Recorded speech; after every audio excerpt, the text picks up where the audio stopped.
You're all set. Okay. Uh, Good evening. This is the December 7th, 2023 meeting of the Economic and Community Development meeting. I am your host, Josh Goldstein, and uh, calling this meeting to order.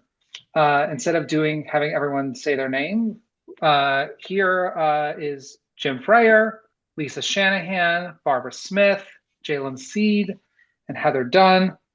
That is certainly a quorum. And I'll let Darlene know, and I'm sure she'll be here shortly. Is there anyone here for public participation? There is one person in the attendee list. Nicole, if you'd like to speak, if you just want to raise your hand, if you're just here to listen, feel free to just do nothing. I think we're all set, Josh. Okay. Then the first thing on the agenda is the approval of the minutes of the November 2nd, 2023 meeting. Any motion? Barbara. Any corrections? Any issues here? Seeing that there are none, all in favor? Well, hold on a minute. I know I have to abstain. Jalen and I have to abstain. I have to as well. Oh, well then everyone has to abstain except Barbara. And Jim, weren't you in the last meeting? I thought I was in the last meeting, but Yeah. I'm not listed on that. Okay, then that's You were. And I think I was. I was going to I bring think that you up. were there. You were there. Did you? okay. I called in. I remember. Okay. Yeah, I remember that. Jim, All I right, believe so last meeting, but it might have been the meeting before that you were unable to make. this is the November 2nd meeting. Right. So This I is believe- when Yeah. we were all someplace else. You had Oh, an yeah, event. correct. Yeah, you That's had an correct. event and called in from the parking lot. I remember, Jim. Yeah, Good memory. that's 2 in favor. Okay, so I'll be in favor too. okay. All right. So let's see. I mean, I see from the attendance, I mean, John Kides, Brian Meek, neither of whom are on the council anymore, Barbara, Jim, and Darlene. I don't think we can approve minutes until Darlene's here, right? I mean, we would need technically a majority to approve minutes. Or am I totally wrong about that? I think that it should be just the majority of the people that's here. And since we have to abstain, I don't think that counts as a no vote. Right. Okay. Then, Yeah, I mean, I Great. think we're only going to be able to have 3. yeah, I mean, it's only 3 max. I mean, Possible. I'm just looking at the, so all in favor, raise your hands. So that's 2 in favor. And then obviously any abstentions. That's 3. And no one opposed. So and by the way, that's for the minutes as amended. Let's make sure Jim's name is on the attendance list. Okay, then I'd like to move on to new business, but before we do, I just want to say that I'm really honored to be chairing this committee, and I'm really looking forward to working with you in that capacity. But I want to start at new business with transportation, mobility, and parking. And so this is item 1, authorize. I'm sorry. Oh, oops. This is item 1, authorize the mayor, Harry W. Rilling, to execute an agreement between the city of Norwalk and the Connecticut Department of Transportation to receive $800,000 in 2023 Community Connectivity Grant construction funding related to the Hospital Hill Village safety enhancements. Do I have a motion? Lisa.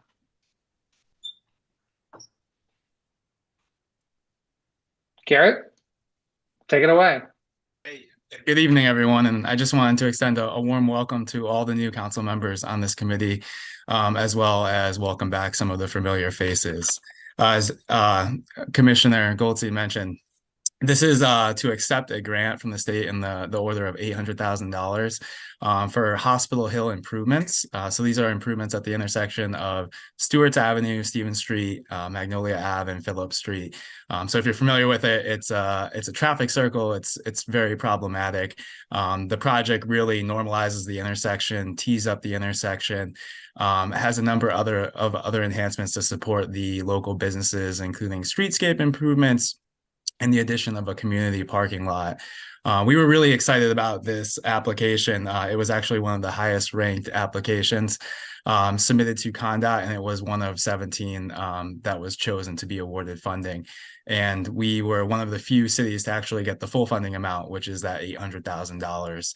I personally have worked on 2 other community connectivity projects, so really excited to work on this third one. The city of Norwalk's actually just wrapping up bike lanes, which are the longest on any state route in Connecticut. And we're looking to do a press release on that next week as well.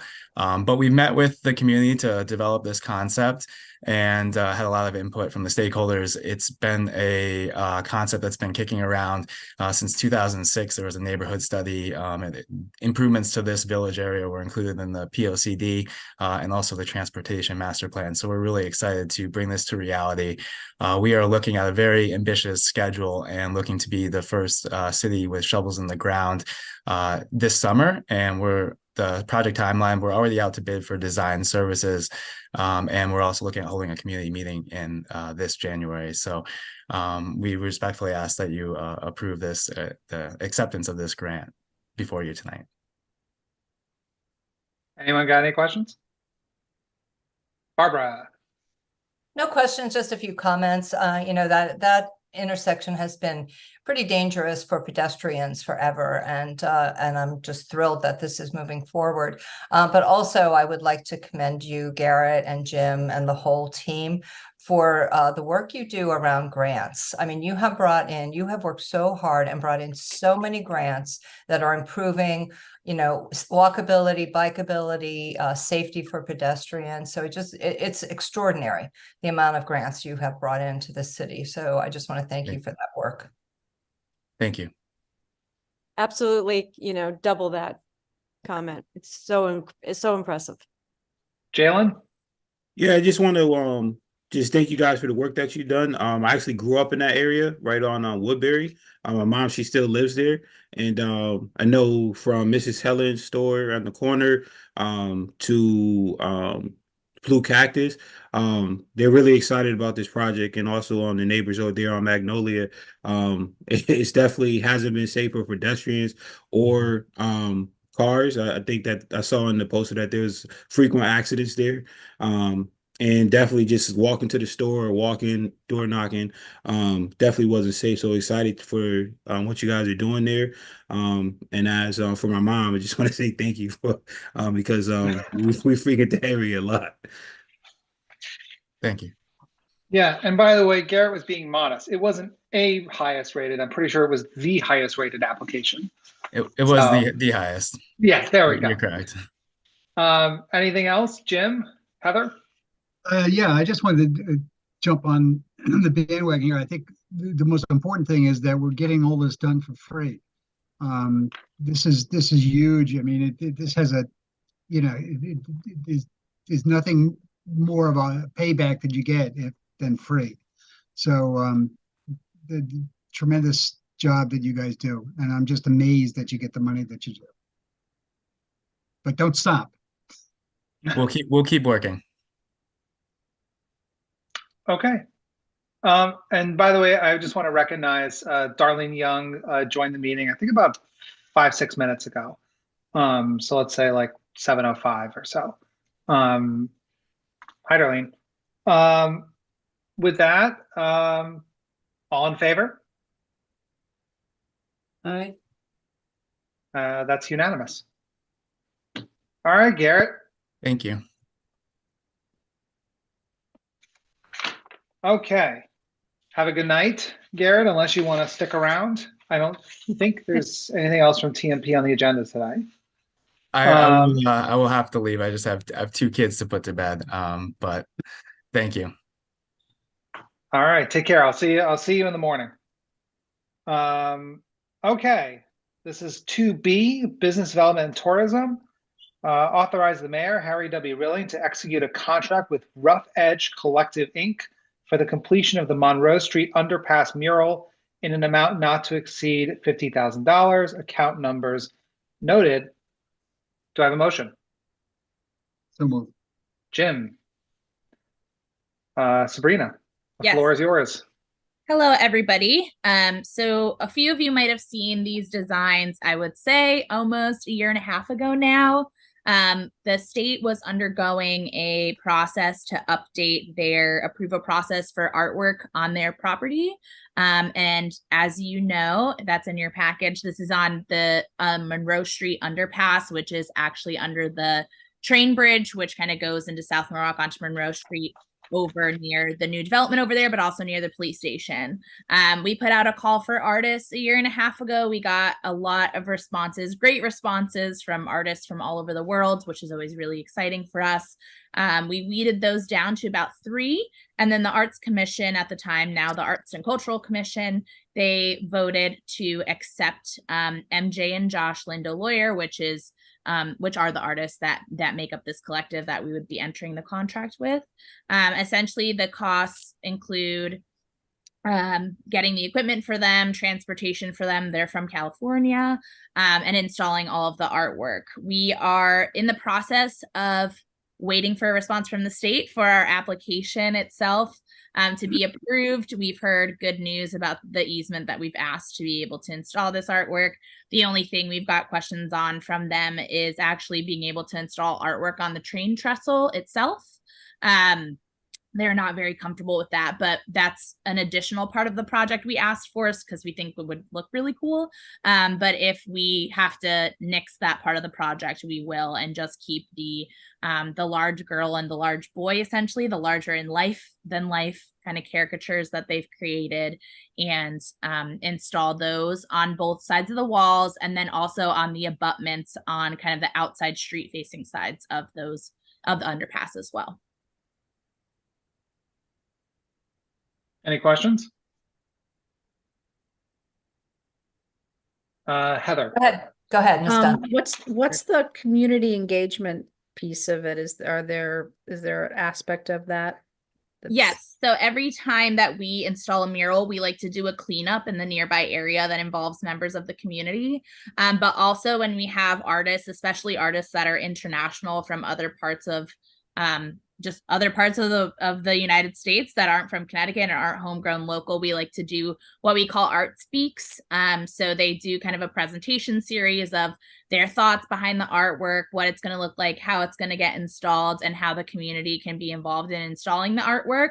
Our last few pieces that we kind of did the same exact thing with our MLK murals, including the ones on the stairs, where not only the community did the cleanup and met the artists and came out to do kind of the talking piece of everything, they also came to help install it with the artists, which was really exciting. So this same kind of process is going to follow through all of our pieces, so that it's not just us slapping up a random mural on a wall. Is there, and there's in the contract, there's a piece of that kind of educational component to it?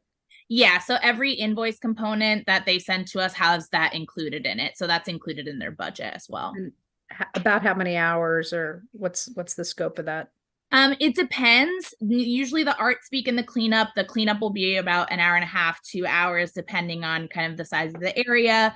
The actual Art Speak is usually an hour itself. And then the actual installation, it really just depends how long it takes, weather depending, that kind of thing. But they think they're going to be done over the course of a week.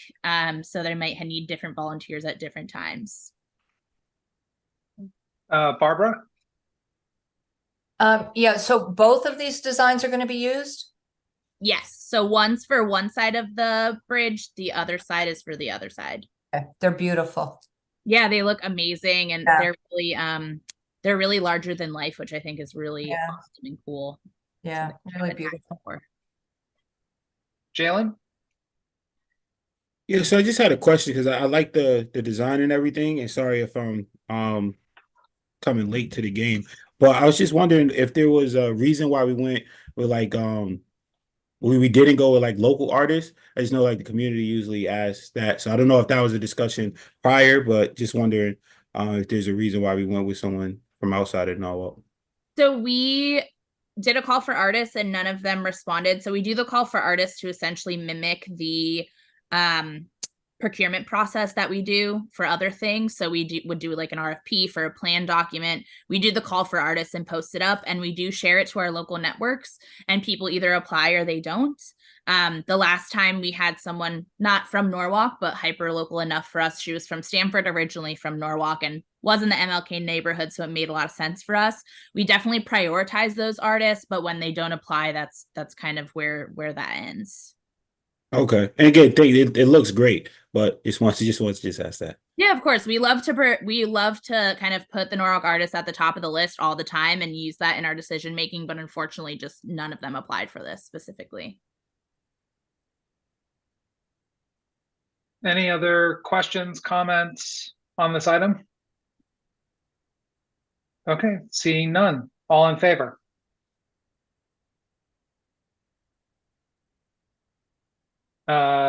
Opposed? 2 opposed. Darlene and Heather. I think that covers everybody. Okay, the item is passed. Okay, so that sort of ends the vote-taking part of the evening, but I want to, as a way to sort of start things off for new members and as we're new term, wanted each department to give sort of a brief but comprehensive update of various projects that are going on right now, and to keep everyone up to date. So we'll stick with the agenda. So Sabrina, if you could give any updates for business development and tourism. Sure. So I'll go not quite quickly, but I'll try to run the gamut of everything that my department has been doing and what we plan to do over the next few months. So my department not only is tasked with drawing business and supporting small businesses that are already existing here in our city, it's also tasked with driving traffic to Norwalk in ways of visitors or tourism and those kind of things, not only for people outside of Norwalk, but also curating and helping with events that are for Norwalk residents as well. The department also oversees the Arts Commission, the Arts and Cultural Commission as staff. So a lot of those art projects that will come through to you guys from the commission will come through the Business Development and Tourism Office, as you've seen one of them tonight. So I'll start with the 3 kind of larger programs that we've been executing in my department. So the first one is the Storefront Improvement Program, and it's a matching grant program, 80%, 20% match. So we pay the 80, they pay the 20 as the business owner, and it really helps businesses to get off their feet to buy signage, improve their storefronts if they've been there for a while and they've come to disarray. But it could also pay for things like planters, benches, and seating outside, so that it not only improves the owner's storefront, but maybe improves the streetscape as well. We've expended kind of all of the funds we've been awarded for that program to this point. It's gotten very popular. Originally, when we released it, it was a 50-50 match. It wasn't as popular. And now the 80-20 match, we've gotten, an outstanding amount of applications. So we're really excited to see those improvements. A lot of them have been done in our downtown areas, both in Wall Street, West Avenue, and South Norwalk, but we've also seen some kind of on Westport Ave and other neighborhoods of the city. So it's not targeted to one area, which is really, really great. We also have the Kiva program, which the council approved a year ago almost now. I think just over a year actually, and it's a 0% microloan program. It works like a GoFundMe. The maximum amount is $15,000 that we can give to a business owner. Essentially, they put up their campaign, they raise the funds. Once those funds are raised, it gets executed to the business in a PayPal account where they can spend those funds however much they were approved for, essentially through the Kiva hub. So we do not do, as the municipality, any of the underwriting or anything like that. It's all on a separate vendor. What happens then is that once they expend the funds, they pay those funds back, and it builds their business credit, which is really great for businesses just starting out, especially if they have no credit or no business at all that they've ever had before. So the thought is you pay back your loan, and then you'll hopefully be able to get a larger loan from a more traditional lender to kind of grow your business as you're just getting started. The last program that we've had available recently is the Norwalk Innovation Initiative. A lot of the previous council members did attend the event where we awarded the funds. We had $185,000 to award this year. It was a mix of capital and ARPA funds. Next year, we are hoping to get approved for capital funds for this program. So essentially how it works is, if you've seen the show Shark Tank, it functions the same way. So our participants have to participate in some sort of educational aspect. So we know that they have a business plan that's in place, a pitch deck that's in place, and that they're ready to execute that plan if they were to get funding, so that we know what they would be using the funding for. If they get through the application phase, and it's not a very rigorous application. It essentially says, are you up to date on your taxes? Have you received any other funds from us in the past? So we can kind of prioritize people at the outset. They then work with us to learn about their business plan, see what they need to tweak, and then they also pitch to us and a sea of sharks, essentially. We had a variety of people. We like to mix up kind of our judges so that they're more industry specific for the people that are presenting. So maybe they can help them more on an educational basis as well, and a mentorship experience. We then, from that, award the funds. We never set a set grant amount for anyone. If there's somebody who really impresses us, we'll give them a little bit more money. For example, if they're going into a downtown location, if they're already in a downtown location and they're expanding and they are going to hire a lot of local employees, we'll prioritize them on our list and we award those funds that way. So those are kind of the three programs that the department has been executing for businesses specifically. We run all of those out of the Business Development Center, which is next to the library. It's open for appointments. People can come in, learn about things, get help for anything that they need. And we've had that open now for just over a year as well. So we launched Kiva kind of the same week as we launched the Business Development Center. So we also help with permitting and licensing, walking you through that process, both at the state and local level, which has really been helpful for folks just starting out as well, kind of a one-stop shop.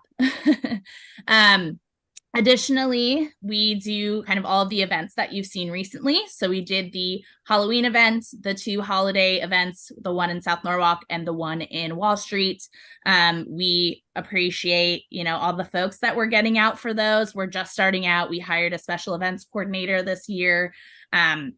The first event of Halloween, the 2-day event, unfortunately, the second day it rained, but the first day we saw about 4,000 to 5,000 people, which is really exciting for our businesses. Our businesses have been raving about how great it was for them. So that's kind of the importance of that, not only to have something great for our residents, but to support our local businesses as well. We had the holiday events, which we copied the parking authority. They were holding the reins last year, so we took that over this year. We had probably about 2,000 people in South Norwalk and about 1,000 people in Wall Street. And again, those ones bring businesses out actually to participate, which is really great, and also have some fallout after the fact to support our businesses. And we're hoping to have a full slate of events for 2024. We're hoping to have one kind of larger event in the spring, one larger event in the summer, and then the fall and the winter, which would be the holiday and the winter events that we've already had. So we're really excited to provide those for folks. But those are my 2 hats, and that's kind of what we're working on now. We have some projects coming up in the pipeline that you'll obviously be aware of as we kind of grow and think about new things that we want to do in the city to make it better and make it great, and support kind of our initiatives, which are supporting businesses, drawing businesses here, and also drawing people and supporting our residents. On the Arts Commission side, I'll just go really quickly. We have the Monroe Street murals, which was the one you just saw. We will have the Ely Avenue fence coming up, which is a community-driven project, which will be kind of a landscape along the fencing on Ely Avenue, where we're going to distribute pieces of the mural to the schools and community centers so that students can actually paint on them and do them themselves. And then we're going to have an artist install them artistically on a larger landscape that's going to go on the fence. So that's really exciting.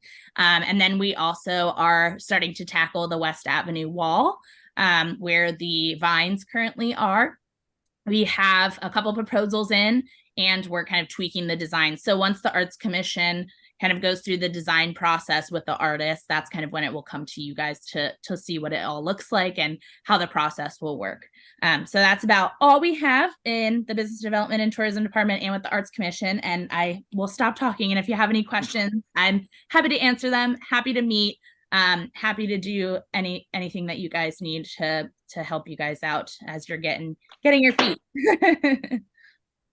Just want to say, just quickly jump in to say that these last two big events, the right after Thanksgiving event and the Wall Street Wonderland were like massive hits.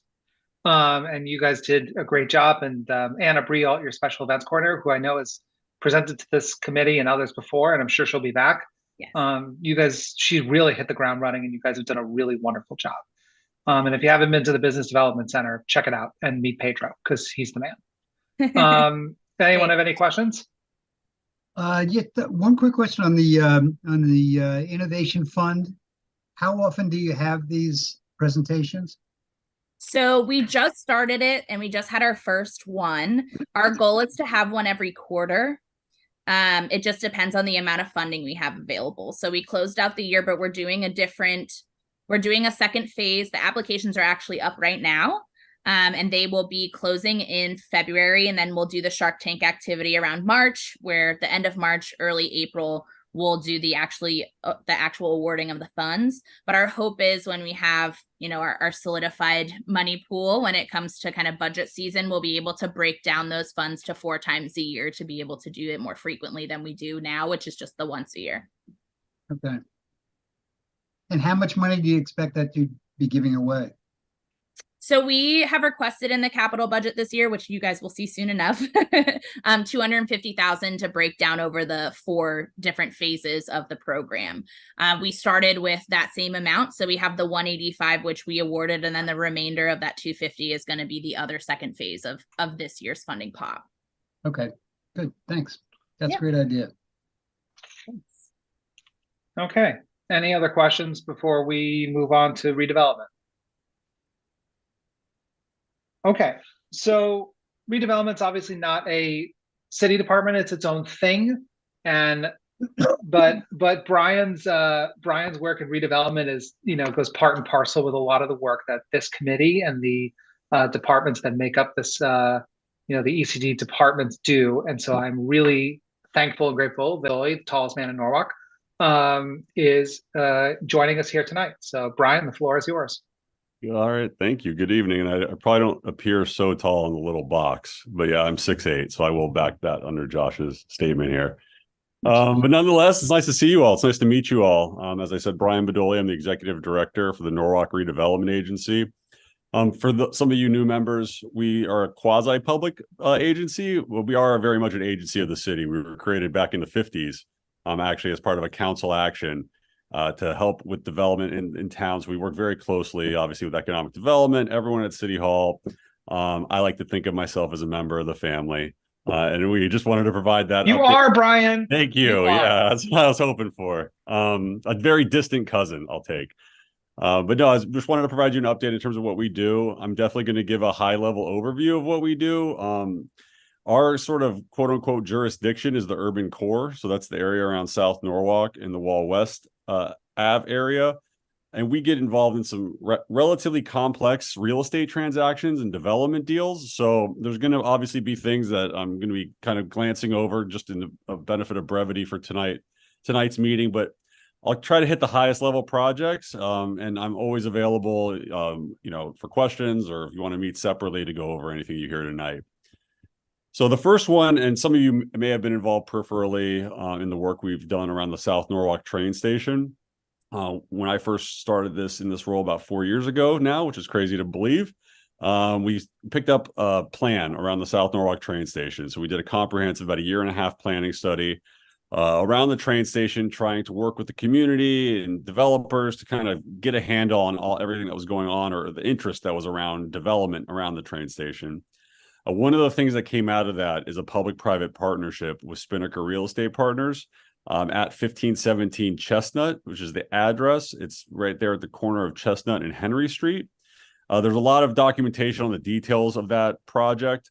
But the long and short of it is the city cut a land disposition agreement to sell 60 of the surface parking spaces right there at the train station and structure those into the garage of the new development, making way for a larger development pad, accommodating 200 mixed use, mixed income units, and unlocking a host of benefits for the area, not just in terms of the actual development, and property tax revenues coming to the city, but grant funding. We actually received a $6 million grant from the state of Connecticut for area infrastructure, as well as, just to mitigate the impacts of the development.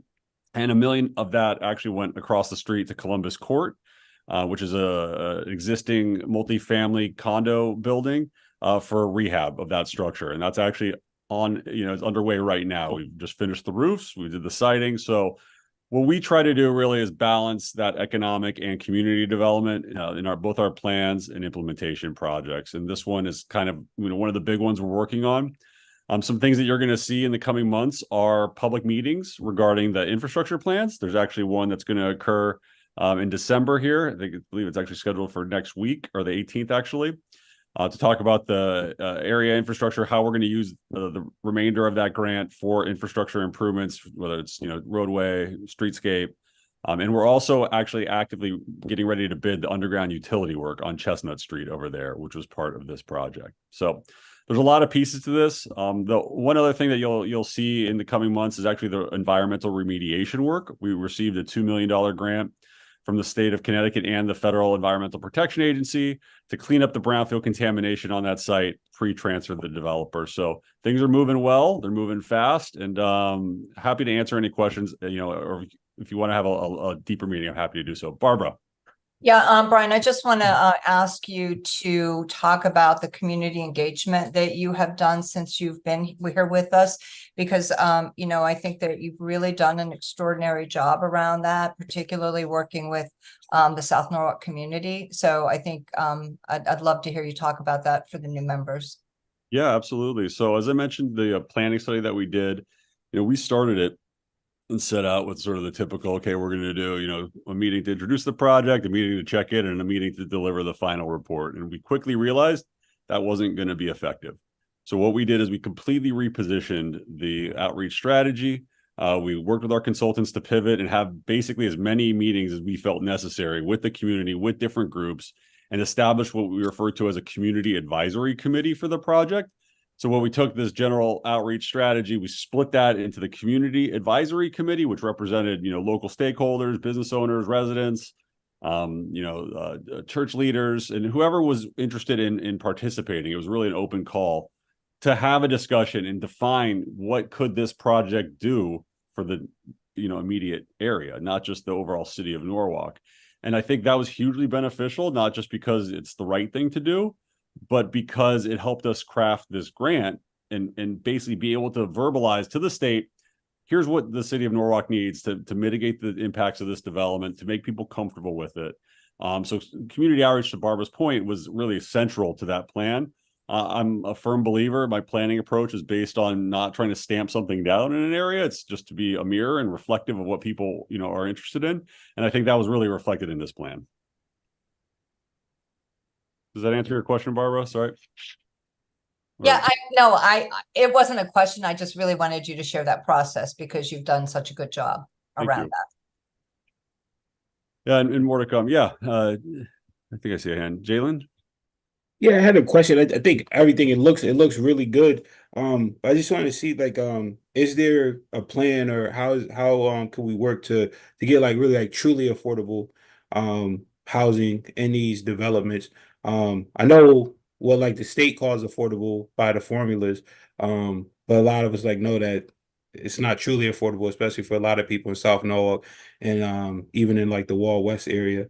So how could we incorporate more truly affordable housing in these developments?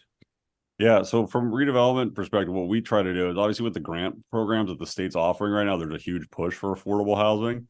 And actually with the funding that we got, we were able to push that harder. So we were able to drive down the income band that was required for this development from 80% of it was SMI to 50% of AMI, which is going to actually be a deeper level of affordability. So that's one way that we go about it. The other way from a redevelopment perspective that we, try to, make our dent in the affordable housing challenge is through the facade improvement program that we manage. I'm not sure if you're familiar with that, but it's really resources that the city and now the state through the city and our agency make available to sort of what we're referring to as existing affordable housing to help them with their maintenance and rehabilitation so that we can make sure we preserve that. So I think there's expansion, which is obviously what we're talking about on the new development front. And then there's preservation. And I think that's a big focus of our group and some of the work we're doing. I won't lie and say it's not a huge challenge. You know, it's going to take the work of a lot of different people to tackle, you know, given the scale and scope of what affordable housing is in Fairfield County and Connecticut, actually the nation as a whole. But that's the most direct answer I could give in terms of what redevelopment is doing in that regard. Thank you. And thank you for everything you're doing. No problem. So Brian, could you just explain a little bit more about what's the mechanism for driving down that MAI, is it? And how do we get that lower? Because I always thought that was kind of a state mandated number that we had to adhere to. Yeah, so the thing what's mandated locally is in the zoning code, and that relates to 10% at 80% SMI typically, unless there's there's different bands, and I won't go into the full detail of that. But in terms of the direct question about what's driving that down is us going out to get grants to basically finance the gap that occurs when a developer provides that affordable housing. So it's providing that gap financing, which has the requirement of it. That's the state mandate that comes along with the grant. If you're going to receive these funds, in this particular case for remediation, for the environmental remediation, you're required to offer 10% at 50% AMI. So would that be, that's not for, let's say, HUD subsidized 202 Section 8, things like that? No, okay, that's so more housing authority stuff, yeah. All right, okay, I got it. Yeah. And I think now I understand what you're talking about, because you're just adding more money to it. It's almost taking the place that a HUD subsidy might do. Yeah. Yeah, because the housing, I mean, it's a multi-level issue where you have like 5 to 25% that usually like housing authority would take care of. And then you have like affordable workforce that handles like 75 above, but then you have that like 35 to 65% that's like really in the middle, that they don't qualify for other assistances. And they make just enough not to make it. So that's where that's where they kind of need the help. And again, it's not a simple problem to solve, but I am happy that we're at least trying to chip away at it. Yeah, and the city's affordable housing plan and the work we're working with the city in terms of the housing forum to kind of quantify that need a little bit directly will help in that regard and help us have these more detailed discussions that need to occur. All right. So if and again, happy to answer any questions subsequent to the meeting, but if everyone's comfortable, I can move on to the next project. Or Darlene? Sorry. Go ahead, Heather. So I had a question, just broad view. There's some talk about the electrical going in, up Haviland or Elizabeth Street through the state. Are you coordinating with them? You were just talking about undergrounding other things. What's the time frame? Or is there coordination is my question. That's actually a DPW project. We're not involved with that one specifically. Okay, so yeah, I don't have much information on it. I could tell you we are doing work around the train station. They're not Haviland, it's basically Chestnut is what we're working on. Is it going to be going on at the same time, I guess is my question. Not that I'm aware of, but we're working very closely with DPW. We'll make sure the traffic and management plan doesn't get too disruptive. Yeah, that's just going out to bid now, and it's the water main that needs to be done first around Chestnut Street. Yeah, I knew there was something, and I was like, "Ooh." Yeah, if you do everything all at once, it makes it very. No, that's a good flag. I'll definitely make sure. There. I'll bring it up at our next coordination meeting. But yeah, that's a good point. Yeah, actually, the DPW does try to coordinate all of that as much as possible to to just totally reduce the interruption. So you'll pick a street that might be on the. Again, this is not addressing your specific question, but in general, they'll take a look at their paving schedule, for example, and find out, is there drainage that has to be added to it? Is there other things that have to be done? Rather than going back at a subsequent period, let's all get all that stuff scheduled beforehand, and then we do the paving. So it's all done in coordination. Yeah, and just so you know, in terms of our workflow, we obviously work and help to design these things, get the bid package, but who's ultimately releasing it is DPW. So there is a centralized source that's looking at this. And although you would probably not think that it was very coordinated, but indeed it really is. There's method to the madness. Yeah. Darlene? Go Oh, ahead. sorry, Jess. If you were That's to add something okay. to that. Yeah, I was just going to say we can absolutely follow up. It's really helpful to hear people's questions on just general projects that are going on in the city, because we can always help to work with you, Sharon Goldstein, to be able to have people join the meeting and give us a walk bridge update, because obviously there's a large economic community development impact on that. And it's not necessarily something that our committee's focused on in the past to any great detail, but the timeline of it is really important. And also the long-term implications or the long-term opportunities, I think, are something that the committee probably wants to talk about. And in addition, it also relates a lot to what Director Kleppin's going to talk about with planning and zoning as well. So I think all these things, the great thing about economic community development is it overlays and overlaps and complements so many of the other projects that are going on in the city. But part of that means that it's extra interesting for this group to be able to hear about all of those pieces and how they come together, especially with the timelines, because I think, make a really good point in the sense of the impact to the area and what that's going to look like, especially with different projects happening in similar timelines or overlapping. So we can definitely start to build a timeline, even from a city standpoint, on when these things are going to happen. And I think it would be really helpful for all of us. I completely agree. I was just thinking the same thing when Jess brought it up, and Heather, when you brought up the point you brought up, especially because the walk bridge construction has really started in earnest. But Darlene had her hand up a long time ago, and I don't want to. Oh, that's okay. I think delay.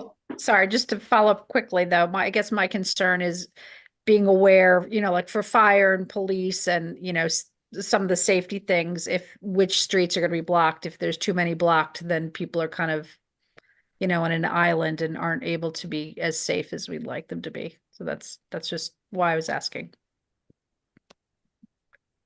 No, it's appreciated. Darlene? Thank you, Chairman. Just want to give kudos to Brian. You have really gone out into the community more than I traditionally have known, because I worked in redevelopment under the other regime, and I understand. There was a lot of check the box meetings going on, and that's always been the standard, and you all have gone well above that. And so I appreciate that in earnest and with integrity and intention. So I appreciate all of that. I think we need development is happening, and over the next 4 years, we're going to have development in South Norwalk, right? Pretty much. And so it's all in one little square, whatever. I don't even know how big it is, but it is very small. And I think there is some benefit to really coordinating that, because it is a lot going on and it is very disruptive. And the part of South, and it's going on in what, a four block area of South Norwalk. So any information about the coordination of that is helpful. With one lane streets, it gets backed up really quickly, and then you end up going around, and so does everybody else. And we get it, it's floods. right? We get it, but a timeline would be helpful. Would be very helpful. No problem. And I would hope that most of the projects would be done before the school is open, because we don't want trucks and those sorts of things on the street while people are walking to work. Families are, walking to school. We're supposed to have safe routes to school. So that's a concern. Barbara? Yep, Barbara. Yeah, just to add, or just to piggyback really on Jessica's comment about, it's been a while since there's been a walk bridge presentation to even the Public Works Committee, and so I think it's something that is we should be looking at, because it's really imminent now.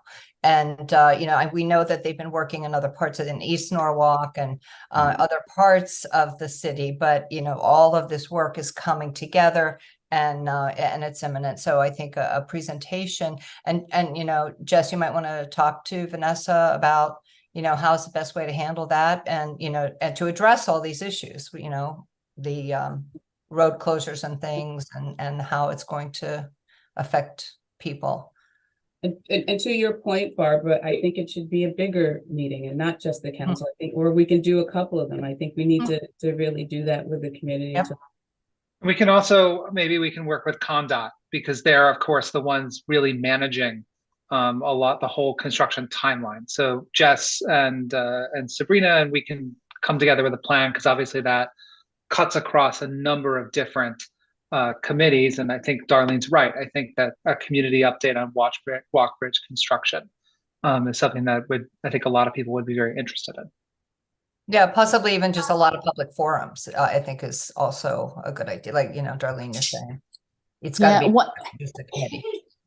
Sorry. One of the things that we did do last month is we actually hold a business development meeting for all the businesses in the city of Norwalk 4 times a year. And at that business meeting, we actually invited the Walk Bridge to the Walk Bridge organization. Connecticut Dot is working with WSP to do communications and community outreach. And so we invited them to the meeting to be able to present to all of the business owners and property owners that were there in the room. And there were probably about 100 people present, but it might make sense, in addition to, I'm hearing sort of what everyone is saying, in the sense of it's a project that really impacts our city, but it's not necessarily a city-owned project, right? And I think that there's a difference there. And so, one of the things that we can do is also invite DOT and also invite WSP to come and present to the Economic Community Development Committee as well, because there is the DPW piece that is coordinating with the DOT piece, but the DOT piece is really leading the charge on this. And I think that it's important that we remember that, in the sense of what the city has ownership over, in sense of the project, and what the state has ownership over. Because I'm just cognizant of that, both having experience at the state level and having experience at the municipal level. I think we just want to be clear as to who owns what in the project.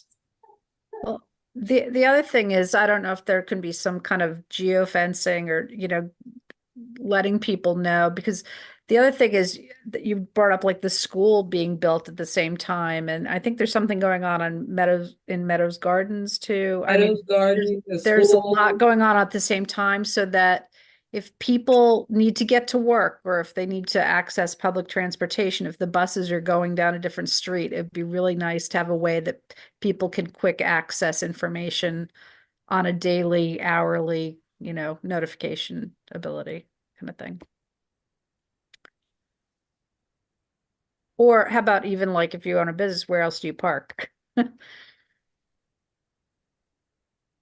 I think those are all valid concerns, and I think that clearly, I think the message that's coming out of here is, I think, a future briefing with the Walk Bridge and everything that comes with it is something that we should absolutely coordinate and get into. And I'm glad that you are all saying this to all of us, and we can respond to that.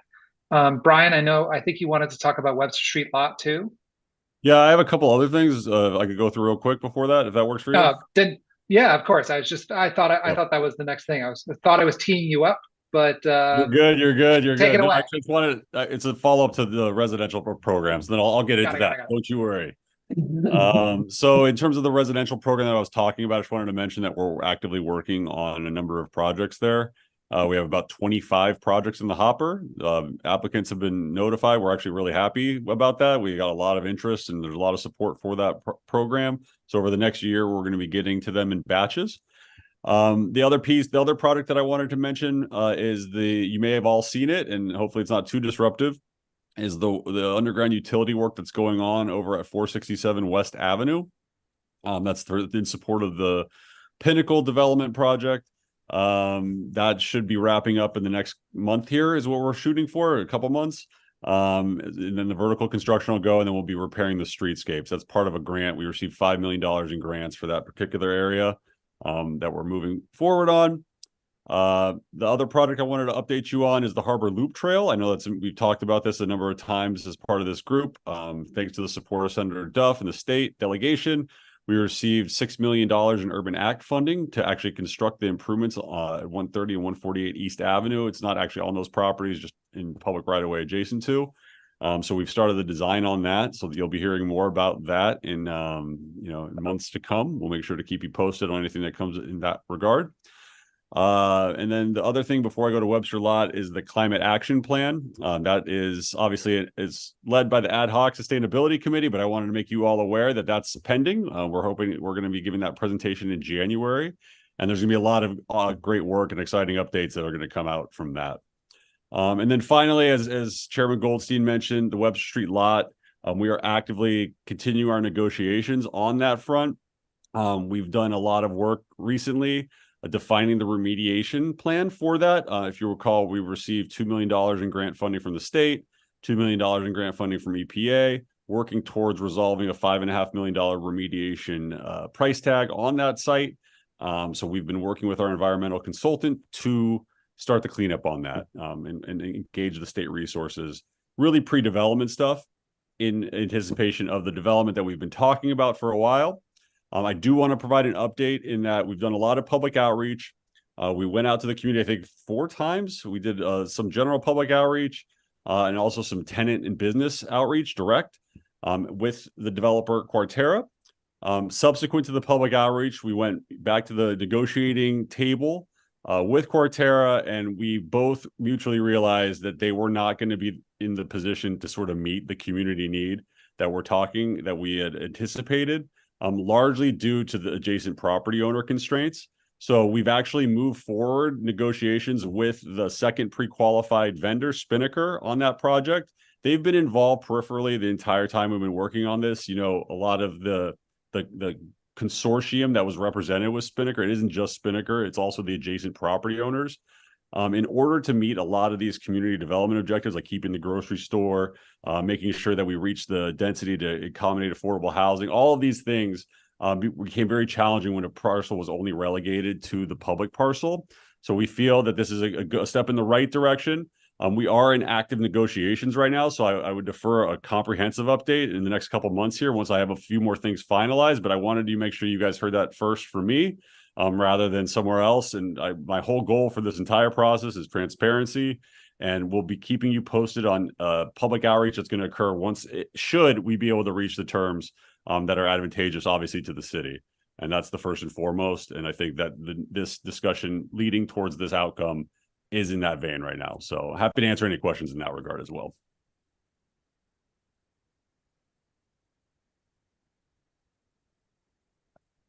Well, if there aren't any questions now, I think, Brian, maybe we'll check back in maybe in the spring sometime. Does that sound about right? Yeah. And maybe an update on the project. And if anyone has any questions in the meantime, obviously, I'm sure Brian would be happy to answer them. But I guess I will calendar. We'll figure out a time to get an update maybe sometime in the spring. Very good. Thank you, everyone. All right. Thank you, Brian.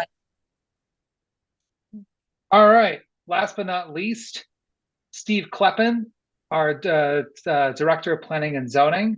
Thank you so much for waiting. And now the floor is yours. Thank you very much. I feel honored to go after Mr. Badoli, so it's a great pleasure for me tonight. I'll just walk through a few things that we have going on. So the zoning regulations rewrite is at the finish line. The Planning and Zoning Commission closed the public hearing last night. It's open for a written comment through 10 a.m. tomorrow morning.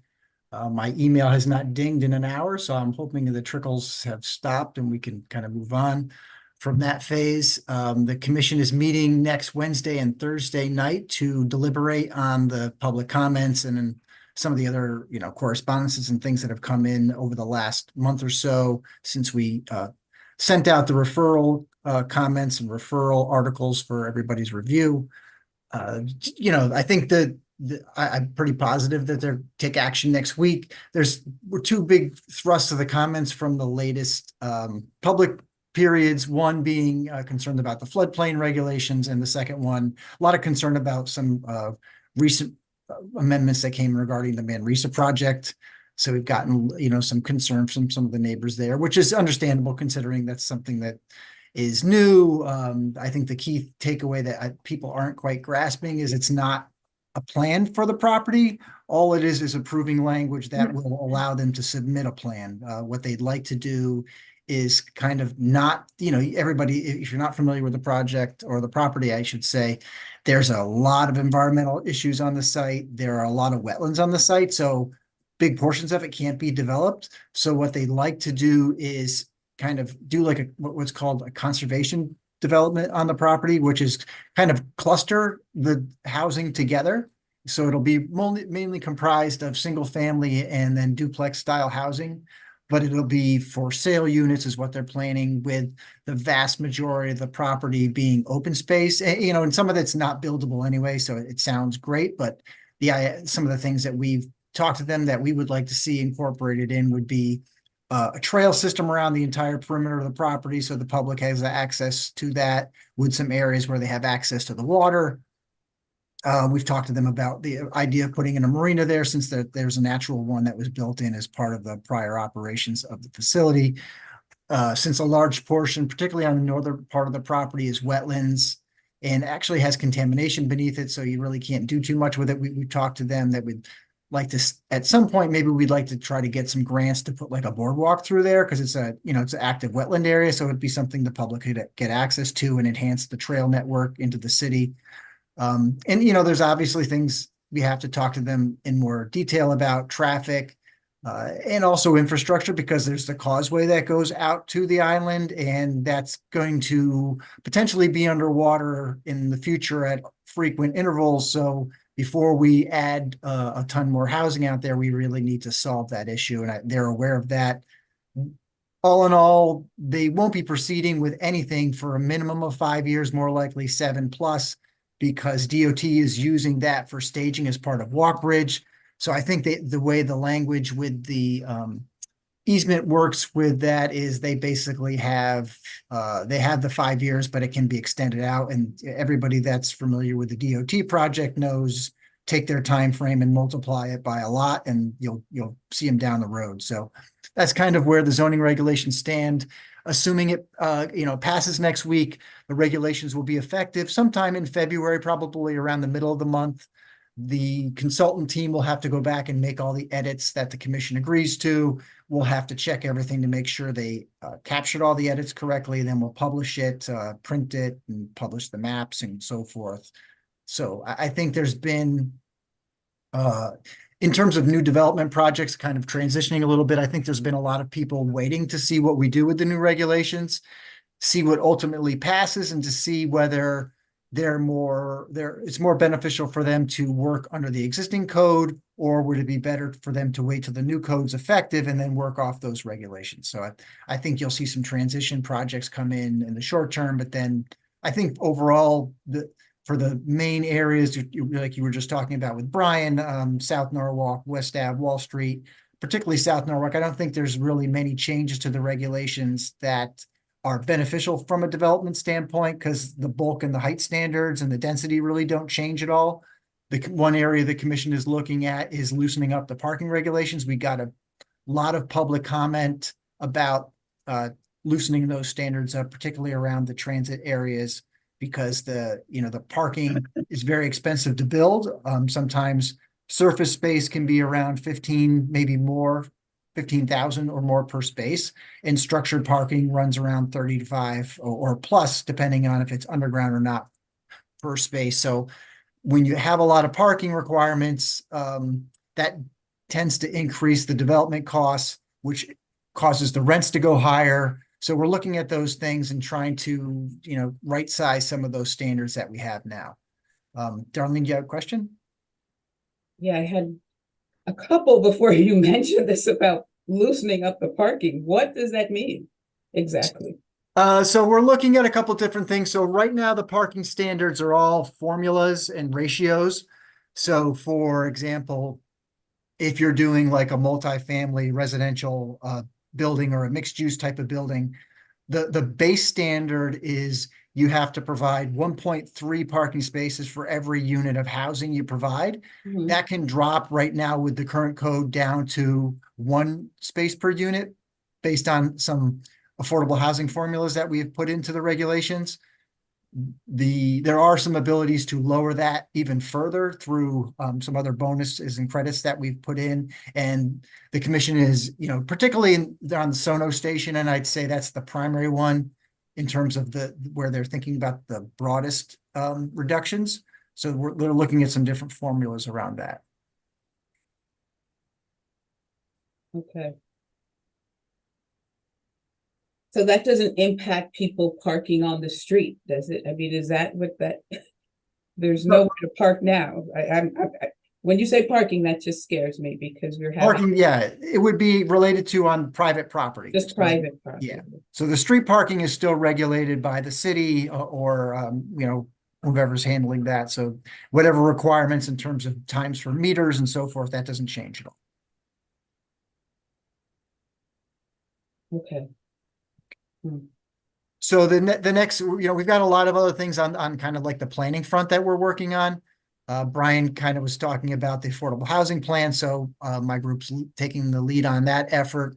We have a consultant firm, AKRF, that is working on that. If you were at the Wall Street event the other day, some of my staff was out there talking to the public, getting feedback in person. One really great thing that this consultant team is doing is they're doing a lot of in-person things, working at like pop-up events and putting up a booth there and just trying to, I've done these things before. It's a little different process if you're not used to doing it from a staff perspective, because you have to really get out there and kind of be a salesperson to say, hey, come talk to me. And it's not always easy if someone's out there with their kids or their grandkids, and how that's like if they want to go in 6 directions and you have somebody asking them 5 questions about housing, it might not be at the top of your list. So, but it's good feedback, and it's a great way to get input from folks you normally don't get at the traditional public hearings or public meetings, where 60-70% of the crowd are the same people that you hear from all the time, and then maybe you get some outliers. But so it's a good way to get out into the public and reach those folks. That plan should hopefully be completed sometime mid-late 2024. And I think that will feed into recommendations about some of the things you were just talking about in terms of the different levels of affordability that are required. The planning and zoning regulations really deal with that workforce level, which is meant to mimic the Connecticut General Statutes 8-30G requirements. So that's what that program does. The affordable housing plan is really meant to say, all right, you have all these different demographic groups, all these groups of differing needs, and inventorying what all those are, and then helping us come up with programs and regulations that address those shortfalls and strategies to help achieve those things. Darlene? I'm sorry, this might be a little off. So when we put, the 10% affordable, I'm just asking this question, into these developments, what's the lifespan of them? Are they forever affordable units now? Yeah, we don't have any now that expire, right? That whatever is there is there. Yeah, when the program was first started, there were a few units that had expired recently, but it was a small amount. But everything that we approve now is in perpetuity. Some communities, the way the statute reads, you might hear that Norwalk has 14% affordable units. That's a misnomer. Norwalk has about 14% of its housing stock that complies with that statute, which is the 830G statute. That doesn't mean they're necessarily affordable units, because it's really targeted for workforce housing. So it's like your police, firefighters, and those folks. Some of the statute allows to get points towards that number. Those units are allowed to sunset at a certain point. Some of the surrounding communities that have a very low percent, like in the 2 to 4% range, some of those units will sunset. So they benefit them in the short terms of counting towards their 830G number, but it's not really doing a lot to solve the long-term affordability problem, because I don't think 30 years from now, we're not going to have an affordability problem. I don't see how it's going to go away. So what we're hoping to do is, right now we do 10%. There's 2 levers. One's at 80% of state median income, or we have another lever at 60% state median income. The Planning and Zoning Commission was talking about, should we do a different percent? Should we do 15%, 20%? But that's what this study will tell us. It's like, we'll look at those numbers. Is it the right percentage? Are we hitting the right demographics and hitting people who actually need the help? So I'm happy to hear that because we've been talking about that. I know that I've been saying that. How do we increase the percentage? So you're saying there is an opportunity to do that. Yes, yeah, and very interesting enough, when the South Norwalk TOD plan was approved in 2019, that was a hot topic. And some of the folks that were working in the affordable housing arena at that point in time, their opinion was that the 10% wasn't the problem. It was the affordability level that 80% was the problem. So it was like the number wasn't the issue, but it was like you're really not helping the people that really need the help the most. My personal opinion is zoning is not going to be able to solve all these problems. It's going to take a myriad of different things. You know, Adam's doing such great work with the housing authority, redeveloping sites and adding more units, and, you know, working with Open Doors, who we've been working with more often now on some projects, and they're partnering with us on the affordable housing plan. It's going to take a complete, you know, local, state, federal plan to really address all the different needs that we have. And land. Yeah, and if you can come up with some more land for all the uses and all the things that people want, that would be great. That would be. I got a perfect one at the corner of South Main and Woodward Avenue. South Main and got a big tarp over it. No comment, please, on that one. I'm sorry. Thank you. Sure. So we just released, and Jessica's been working with Amelia and my staff on a strategic management plan for the harbor. That's kind of following up on the industrial waterfront study, and it's really kind of a management tool, and Jessica can definitely explain it much better than I can. But that RFP, I think, just went out the last couple of days, so we're starting to publicize that. So we'll be working on that.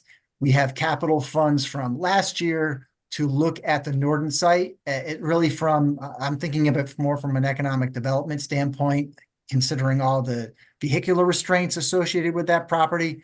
We were hoping there was going to be an application that actually took the whole building and put something in there that the neighbors would not object to, but that every time I think that's going to happen, it falls apart. So I'm at the point now where I don't think I can count on that actually happening anymore. So we're going to try to take a little bit more of a proactive approach on how the site could be better utilized, brought back into functionality, help with the tax base, but also be very cognizant about traffic impacts, particularly truck traffic impacts, considering the tight road network over there.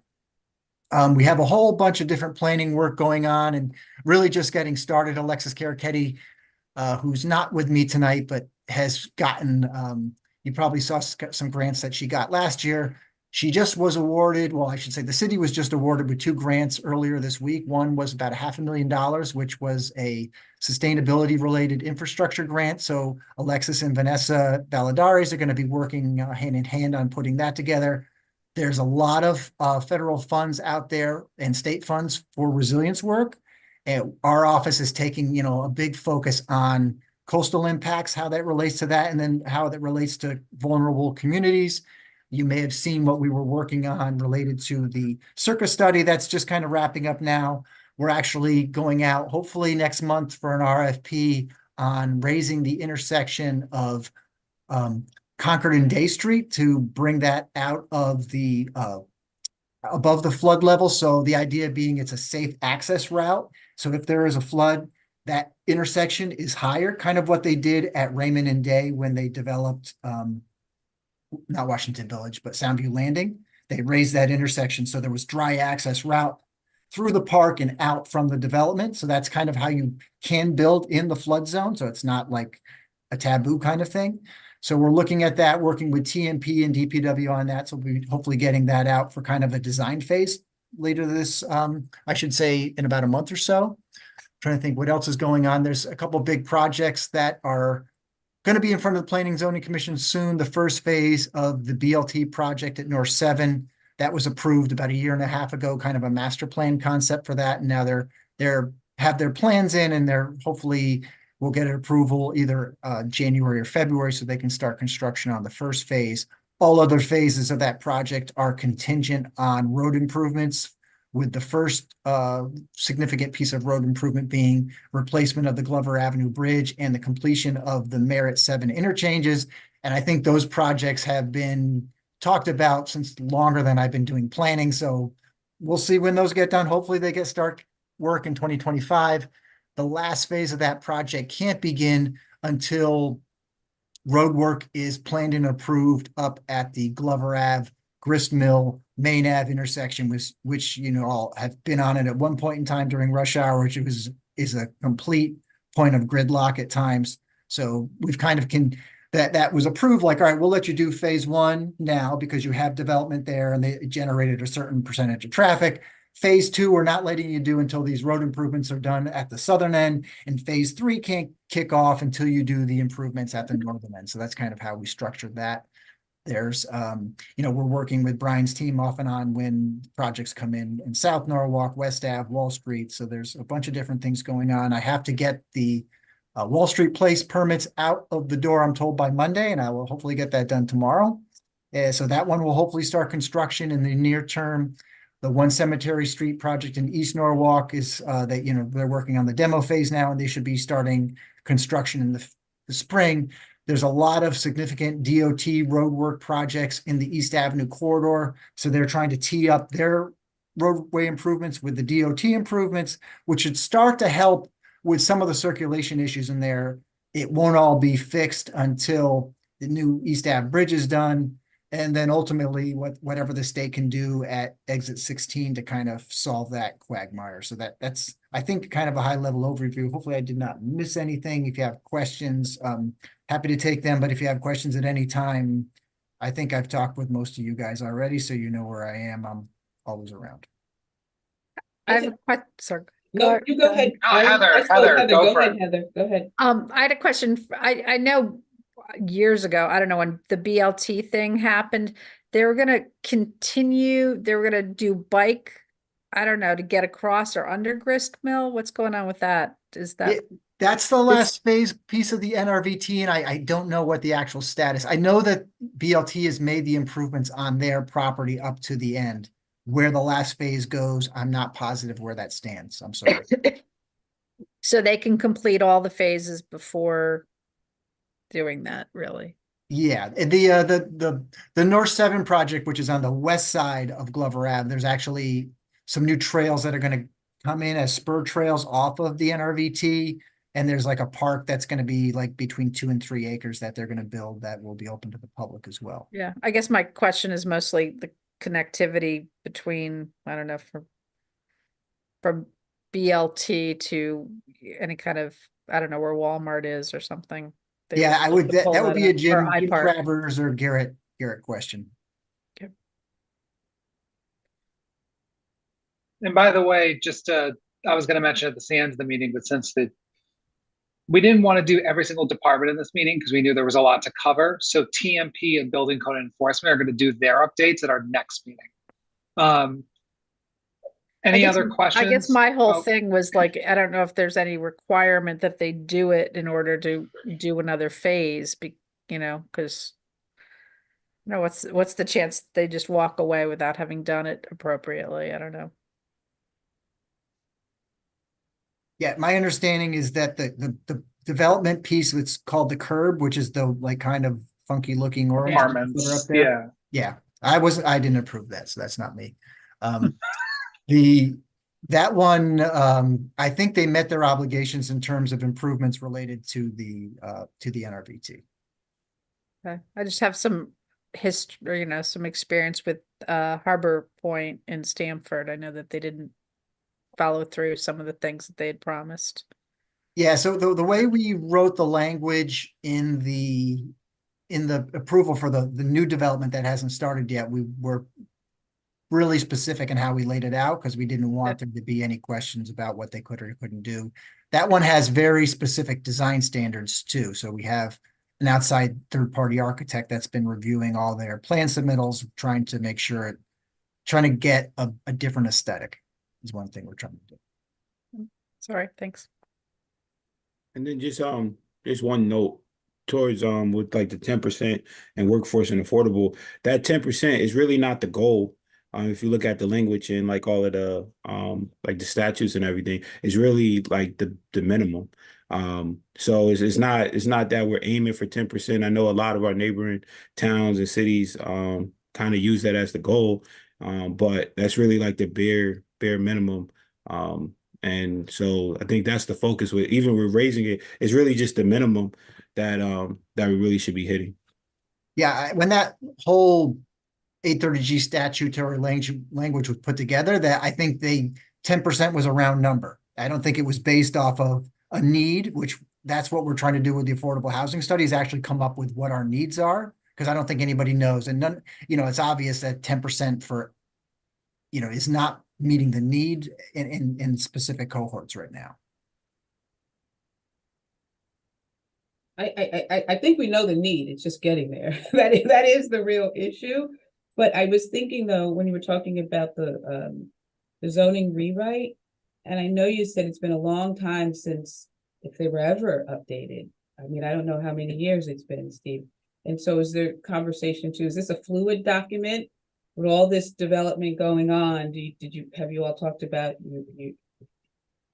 if the need arises to make some changes, that you're able to do that? Like, this is not going to be a 20-year zoning rewrite while the city is, developing. Yeah, that's a great question. That's a good lead in for me, actually. So yeah, so the last time the city did a comprehensive redo was 30 plus years ago, which is just insane. So the reason if anybody's had, I know Josh has had some firsthand experience looking at the regulations. The way they're put together now is it's pretty clear. When I got here at it's from a much smaller community, but it was a very structured document. It was very clear in looking at these that all the changes that were made, and there were a lot of changes made, several a year.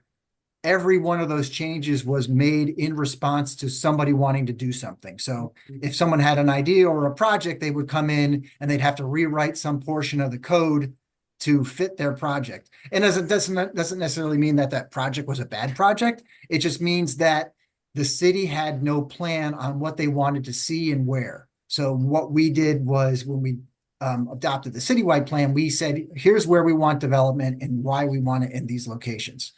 And so this new zoning hopefully is reflective of that.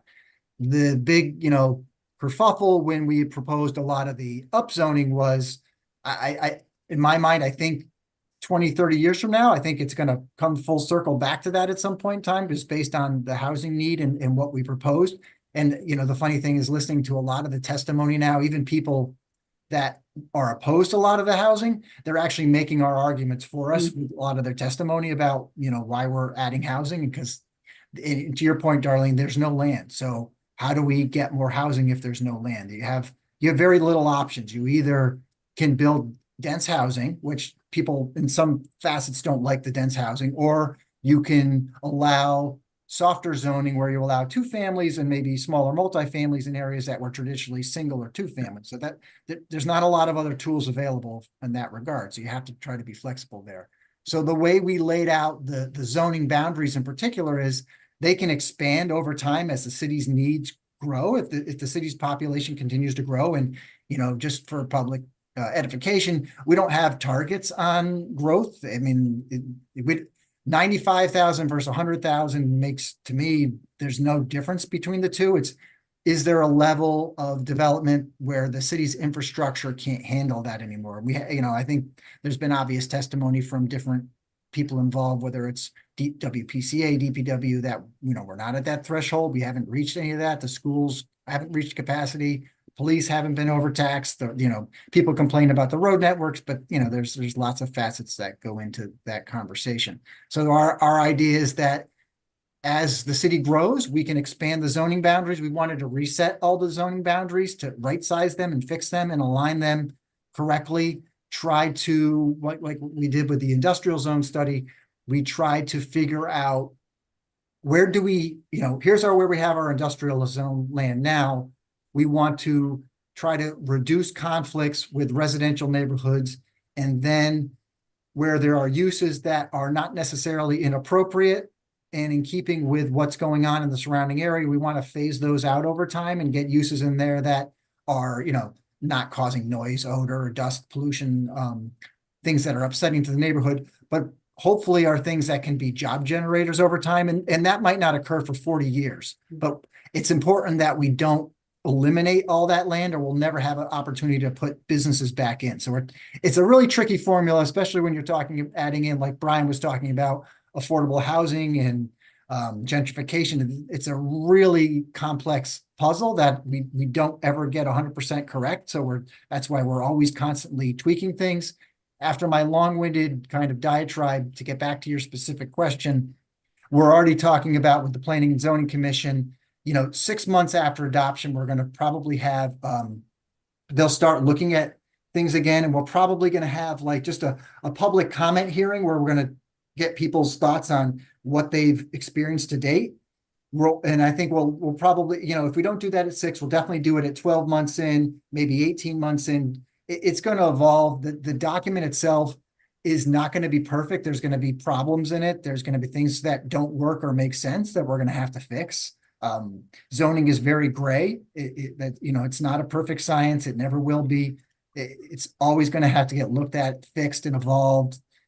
Just think about what's happened in the last 5. Nobody forecast COVID, and then there was a trend towards work from home that was starting to happen a little bit, but COVID completely blew that out of the water. So now we're dealing with vacant office space that we never thought we would have to deal with. How do we evolve from that? So that everything is changing rapidly. So to me, that's why I have a great young staff who kind of kicks me in the shin every time, hey, we got to do this, we got to think about that. And, we don't sit around and rest on our laurels. We're always kind of digging for things to think about and work on. So that's what makes the job fun for me. Thank you. Thank you, Steve. I know it's been like 90 minutes. The idea of this is to just give everyone sort of a broad overview, and Steve, Brian, and Sabrina, you guys have done a really excellent job with that tonight. Does anyone have anything before I ask for a certain motion? All right, who wants to make it? Motion to adjourn. Happy holidays, everyone. All in favor? Holidays. Happy holidays. See you guys back in January. Yep. Happy holidays. Happy holidays. Or Thank you, tomorrow, everybody. here in every committee now. Bye. Yeah, really. We'll be seeing Heather. Couple hours. Take care. My 4th meeting today, but that's Oh, okay. God. Yeah. All right, bye. One wasn't real meeting.